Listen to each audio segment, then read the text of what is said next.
One of the recent projects that we completed actually had a Zoom wall. It was so interesting. During the pandemic, her husband was working from the bedroom. Yes. He had a background that he just liked so much. And they recreated that on one wall of their home. Oh, it sounds incredibly unique.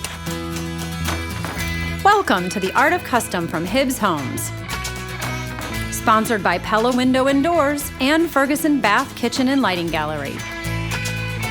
In this episode, Kim and Melody talk home offices, or flex rooms, with designer Lydia Huffman. They discuss what to consider for your flex room, whether you're building a custom home or remodeling your current spaces. Enjoy!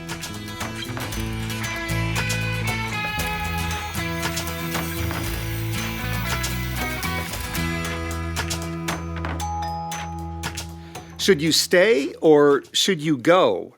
Whether you decide to go back to the office or stay at home, one thing is certain. Creative spaces and workspaces are another design shift that has been brought to us courtesy of the pandemic. And Melody, we've been building for about 20 years, and it all seemed to start out with smaller bedrooms that were used as craft rooms, that were used as offices. But now it seems like people are really intentional about designing their homes, or when they're doing a renovation project, to make sure they have that functional workspace or craft room or flex space, as we call it. I think that everyone realizes that even if we do go back to the office, there's going to be occasions that we have to work from home now. And we were all kind of caught off guard, whenever all of this happened and scrambling to figure out how to make it work. And, a lot of people are finding the flexibility of staying home is amazing. And I think we've even had some clients who have relocated because they could do their job remotely, correct? Yeah, and that's one of the things we're finding in the northern Utah market is people are really thinking about their life differently than pre-pandemic. They are absolutely relocating because they're able to work remotely. And that's where the design of the office becomes so important. Everything that goes into it. And so this week's episode of The Art of Custom is really one that we've been looking forward to for a long time because we're going to focus in on those creative spaces. To help bring us up to date on building functionality into our homes, we're bringing back one of our key design partners in northern Utah, Lydia Huffman. Lydia, welcome back to the show. Thank you so much. I noticed that a lot of your designs have so much functional aspects to them, and so we thought you'd be a great partner to talk to about these creative spaces and how everyone is building them into their floor plans now. And when you're working on a floor plan and someone is designating a space to specifically be an office, what is the best location to place them in? It's a great question, and I honestly think it varies per client and per home. But what I do find the trend to be is the front of the home or where the view is. So there's typically a lot of window light. I would say consistently that's one of the first things that a client does or we do when doing a spec home is create a larger window in that space. Why would the larger window in that space be so important? I think it's natural light. People bring the outside in and vice versa. Because people have gravitated in the past 3 years of literally setting up home and school offices in their spaces, that whole natural light is a very healthy element of any creative space, I believe. I remember my first job, I was in a cubicle in the middle of the floor, and only the people who had really high-paying jobs even had access to windows. Yes. And you have evolved, and so has the whole world. So we all get big windows now. Lydia, I'm sure there's many other things to consider as well. You need to have privacy. You need to be in a location that's away from the family. If they happen to be home, it's got to be quiet. You have to feel comfortable if you're on a Zoom call or taking phone calls. So I would assume all that has to be taken into consideration as well. Absolutely, key points. And again, for us as designers, we listen to the client because offices are very different. Some clients do not interact or Zoom. Some do recording like we're doing today. So we're actually working on a project in Utah where we're going to be doing some soundproofing. There's other elements. Sometimes that mom is a stay-at-home mom, but she works from her office. So she is also incorporating school-like environments because some kids are not going back to school by parental choice. And so they're kind of creating this environment where the kids can be on one side and they can be on another, and it's still a productive environment. And so it just really depends on, is that an individual's office or is that actually a creative space for the whole family? Lydia, you also mentioned the importance of some soundproofing for offices. And from a construction standpoint, I want to let our listeners know that, quite frankly, that's one of the most cost-effective things that you can do during new construction is add the soundproofing element. It just does not add much to the budget, and it makes a big difference. So whether we're talking an office, powder room, separation between a great room, and master bedroom, for example. Soundproofing insulation is something that I think a lot of people really should pay attention to and think about it as a very cost-effective and easy way to soundproof a home. Talk a little bit about the size that you would recommend. And I would assume that it's going to depend upon how many people, maybe if it's a husband and wife team, if they're both working in the office. But is there a size, a minimum that you would suggest for an office? Sure. Of course, I'm going to look at the house plan itself, Kim, but I believe that 15 by 15, 15 by 17, those are two sizes that we consistently work within. It might simply be that architecturally seems to be the dominant size in regards to an office. I will tell you that there's usually, in most of the homes that we're doing now, particularly custom homes, there is a bedroom that's not being used at all. So they are taking that one bedroom and they are in fact making that typically the breadwinner's office. And then secondly, they will take the secondary space or the designated office space and it becomes almost that flex room where it's mom and kids or interchanging, say, crafts and other activities in that room. So I am finding that there are two rooms in each house that have some type of office or creative function. That's really interesting. And so that primary office would be the one that is on that main floor, kind of open then? Actually, it's just the opposite for us. It is usually that, as Kim mentioned earlier, that private office space, that away space where most of the work is done or most of the income comes from. And then that main floor, which is almost always designated an office on a plan, is where family tends to do homework. She works part-time or full-time, but it's more of an interactive space. I actually refer to it a lot as flex rooms. And we're actually making those openings larger. So it's not just a single door. It's not just a double door. Sometimes it's pocketed large bypass doors. Sometimes it's a suspended sliding and or barn door concept so that it can be open or it can be closed to the whole main floor. So a lot of people actually had to flex their floor plan in the last couple of years. Do you have any tips for someone who is trying to figure out which room in their house, if it already exists, is the best room? You know, I know a lot of offices are on that first floor. I know a lot of people have dining rooms that maybe aren't being used. Which is the space that you would pick out? I think the main office, or where most of the activities should be on the main floor, because that's where you spend the majority of your time. As Kim mentioned, if you need that super private space, you're recording, you're Zooming, where there can be that sense of peace and quiet, then yes, I think there are other rooms in the home that can accommodate that. But we're doing just so many. I'll just call it a flex room, but I have clients who dictate it their craft room, their school room, their study room, gyms, yoga rooms, meditation rooms. Everyone is kind of putting their own twist on that creative space based on their lifestyle.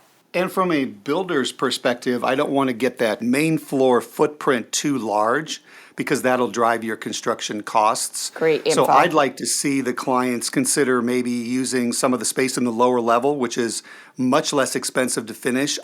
I love the fact you brought that up. I think it's very important. That should be the basis of people making decisions about new construction, is how does that affect my cost? So there's that underlying fundamental. And then as a designer, it's equally important for us to listen to our clients and bring as much information to the builder and the architect to best design that square footage based on effective cost.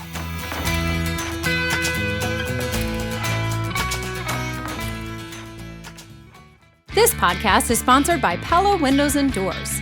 Pella is the industry leader in innovation and style. Windows have become a key element in home design, and Pella has the product and professionals to guide you to your perfect solution. Pella is cutting edge in energy efficiency, durability, and performance. If you're tired of looking through screens, check out the Pella integrated roll screen that you won't see until you need it. Pella offers the broadest selection of premium products to meet any budget and any design inspiration. Allow Pella to show you what they can do to improve the style and comfort of your home. With Pella's limited lifetime warranty, you won't have to worry about windows and doors again. Call 314-714-0100 to make an appointment or visit our showroom in Chesterfield Valley. One of the recent projects that we completed actually had a Zoom wall. It was so interesting. I talked to her about the inspiration behind that, and it turns out that during the pandemic, this one background that they would use, because her husband was working from the bedroom. Yes. He had a background that he just liked so much. And they recreated that on one wall of their home. And I was wondering, is that something that you're seeing really commonly, or was this kind of a unique project? Oh, it sounds incredibly unique. So I love you sharing that. I would say that it's pretty monochromatic in regards to their office spaces. In fact, even the storage and the built-in is almost, we're better off giving them a blank space and then designing specifically with our closet manufacturers or our cabinet manufacturers. We're physically building less and less in. But again, the whole Zoom wall thing, it's really fun. We have one client that's based in Beijing, and they Zoom with us because they're building here in Seattle. And every time I'm on that Zoom, their background changes to another part of the world. And it's really very educational for me. So you mentioned the closet manufacturers, and actually the last episode we spoke with Jennifer Williams, who is the owner of St. Louis Closet Company. And one of the things that she specializes in is the shelving that goes inside of closets and those organization systems. And so I was wondering if you had any tips for storage. I mean, should people be using closets or open storage? Or I know she mentioned adjustable organization was important. She's 100% right, because what we might need today may not be what we need tomorrow, and that's the way of the world. So again, the ability to adjust the shelves, to shift things around so that it's almost like, Lego world where you can configure it to what you need at the time. I love closet manufacturers because they have incredibly creative ideas. We present them with the needs and or opportunity to solve a problem, and typically they can. Most of these custom homes we're doing, they're taking one of the smaller bedrooms or one of the bedrooms. They're keeping the closet so that it can always be a bedroom, but they are specifically using it and designating it as an office. So we're just making sure that their closets accommodate today as an office, and then if we need to change it for a future actual added child to the home or something. So I love organization in an office space. And we're kind of in a paperless world, but there are always things that we must store in an office. And so that can vary. Lydia, one of the things we love about working with you is number one, how organized you are. Number two, how educated you are with the new construction process. And then number three, the fact that you're always there for our clients. And what I mean by that is you're there for the important walkthroughs. One of those is the electrical walkthrough, and I think that it's critical if you have a home office or if you have, some sort of a flex space which you're using for something a little bit out of the ordinary, you really need to think about placement of everything from your regular switches, outlets, Wi-Fi locations. What about the data? How are you going to be streaming it? Do you need floor outlets? Do you need extra lighting in the ceiling? Maybe you do have a zoom wall and you need some uplights. Maybe you need a backlight. But I think that one of the things that we try to impress to our clients is that you really need to think about how you're using the space, come up with a list of what you'll be using it for, and then have the builder and the designer on these all-important walkthroughs help you plan it, so when everything is finished and you have your flooring and your drywall and everything up, that you don't have one of those aha moments like, aha, I forgot this. What was I thinking? No, I agree. And what I love most about my job, honestly, Kim, is that I get to interact with specifically the builder, but then the entire team in which that builder works with. I learn so much every day from the electricians, from the plumbers, from the low voltage, from the framers. And again, if you're not interacting out there in the build world, you're not going to be able to give your client a bang for the buck in regards to your education. So I love being in the field. I am a rubber boot girl in the trenches, and I love it. Mapping those wishes out on paper so that the client can kind of see how that room lays out. Then in addition to that, using the experts such as our electricians on site and our low voltage teams, and then review the details, because there may be a new innovation that came up yesterday that I haven't learned yet. So it's just sharing information so we can, as you said, Kim, make those decisions pre-sheetrock. Are there any trends, I guess, that you see for productivity-focused spaces that you would like to see your clients approach their build with? I know I'm repeating myself, but it's so much based on the individual client and their lifestyle.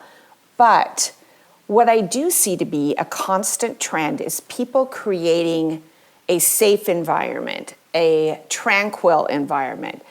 You mentioned the word productivity. How can I be most productive? So, here in the Seattle area, Amazon, Google, they were all way ahead of us, and they just created like these random spaces that people could work any way they chose. I'm finding people come and bring a flavor of that into their own homes, meaning I just want a safe space. I want a peaceful space. I have a dear friend who owns a framing shop. She got slammed during the pandemic, as in art, because everyone had all this art laying in their home that they'd never had framed. And now they're like rushing to get it all framed and hung in their spaces. Something that just solidifies that they're comfortable, that they can be most productive. And so I think that's been proven in the tech world. And now I think people are really enjoying it in their home. So let's talk a little bit more then about some of the final finishing, whether it's window treatments, whether it's colors on the wall, whether it's flooring. What are your recommendations as far as those finishing touches, especially if the homeowner wants to have a quiet, safe, tranquil environment in which to work? I like to create a good canvas, a canvas that if they moved out tomorrow, it would still be a universal canvas. So making sure that the wall color is universal, the flooring is good quality flooring, the lighting is super critical, so that no matter who walks in there and then adds, and I've used the term before, the jewelry to the dress, then they can implement the art. They can literally pick a color that brings them joy. I think every woman's office I've designed in the last 2 years, they had to have a drop chandelier on a separate switch. So maybe there was just that time they wanted to be there, feel pretty, and not have to worry about work. So that being said, I like to really encourage clients to think about the universal canvas, and then they can personally layer it. I've seen home offices now become school rooms. And so now they make them a little bit more fun for the kids, depending upon the age.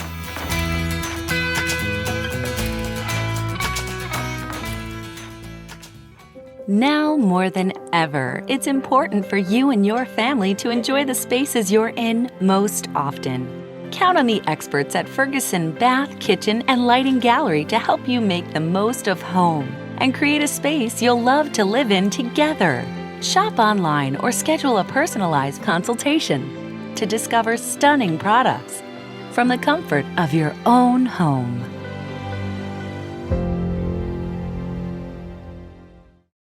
is there anything really cool that you've seen recently that was so unique, kind of like the Zoom wall? Yes, it's interesting. So LumaCore is a product that we use a lot in commercial, but I'm using LumaCore more and more in home offices because you can literally do lit panels. So they're LED panels. So it's really cool because if you create a wall of it, you can change the mood color at any point. You can make it patterns if you so choose. They aren't the least expensive, but they can create a wall that's endless as to what you can do with it for mood, for color, for function. It's interesting because as a new home builder, we have clients who are always looking for those creative little tuckaway spaces. And on our last episode, Lindsay Wolski, one of our clients, said one of the most favorite parts about her new build is actually underneath the stairs in the basement, where her kids have turned it into a place for their stuffed animals, and they pretend they make donuts, and they have and she said it keeps the house organized because the kids know that that's where the animals live and that's where they stay. But there really are a lot of opportunities as you go through this to find those really fun, creative spaces, and they don't have to be large. No, I agree. I love the fact you brought up the under the stairs because I can't think of a custom home we are doing right now that does not have some creative under the stair use, and I love it. And no two are alike. One of your clients in Utah, the playroom, we're specifically talking about a climbing wall, so in the playroom. And I'm thinking, shoot, that's so much fun. And so all of those things, they're just looking for those spaces that, Kim, I know that builders sometimes, or even architects, we go like, is that space going to get used? Is HVAC going there? What's going on in that space? All of a sudden you find out it was going to be a hidden space. So your mind starts thinking. I love it. I think the only thing that I wanted to also bring up was with the Wolski thing. Her bedrooms for her girls, in the center of the bedrooms, there's almost a Jack and Jill space for studying that I thought was so cool. They kind of pushed back the bathroom a little bit so that their bedroom doors open into this study space, and then there's a single door that comes out from that study space. It just was a really neat use of the space in order to accommodate future school Absolutely. at home situations. We actually have architects here in the Northwest that are putting Google Office. They're specifically designing these rooms for the kids to stay and study. And so, again, I think offices, study spaces, and something we really haven't talked about, but I think is as creative, is our theater or gaming rooms. Gaming is just ginormous. And we did one last year, and one wall had 14 televisions on it. And it's just silly, but gaming can be both educational and can be just that, gaming. But I recently seen where people are actually adding more of a gaming element to their theaters so that they can do gym classes, online. And so their big screen has their gym teacher on it, having their kids work out at home, and different things like this, music, dance, all of these kinds of things are kind of coming into the theater room because of the way the world is today. And I know you had mentioned earlier, sport courts are something that are extremely popular, especially for a lot of clients in the northern Utah market. Yes. We have a client right now designing a pickleball court. I know that there have been many homes built out there where they will actually excavate down a little bit further to give you taller ceilings in a sport court area. Right. That can be used for basketball and volleyball and all sorts of fun things. So I guess the takeaway here, Lydia, is that it's unlimited what you can do, and just really think about it, be creative, let those creative juices flow, and you truly can build your dream home. I absolutely agree. And again, one of our first podcasts together, Kim, we talked with one of your architects, and I just think it's fantastic because that's really where it starts, listening to our clients, working with the architects and the builders. So we're catching and creating all these things really before we go vertical, but as we move forward in the build process. Lydia, we want to thank you for jumping through so many hoops to be on our show today. Your time is always so valuable to us. My pleasure. Thanks, Lydia.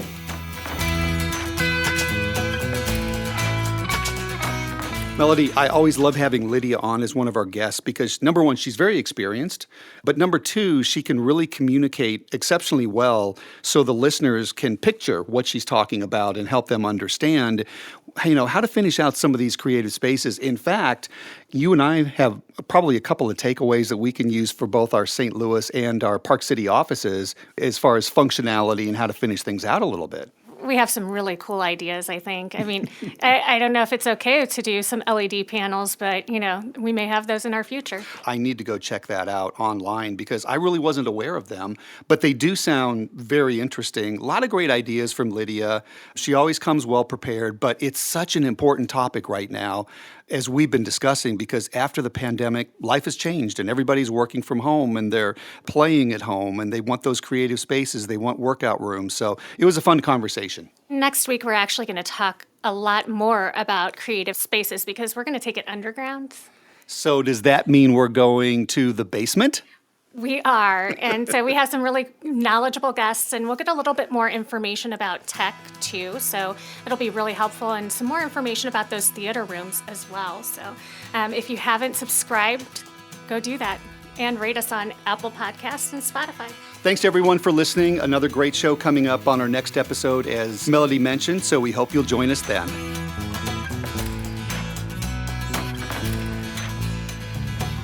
For more information, visit www.artofcustompodcast.com or find us on Facebook as The Art of Custom and on Twitter at Art of Custom Pod. Be sure to subscribe on iTunes, Stitcher, or wherever you get your podcasts to get the latest episodes, and please rate and review to help us grow. The Art of Custom is produced by Hug Monster Sound with original music by Adam Frick Verdine. Thanks for listening.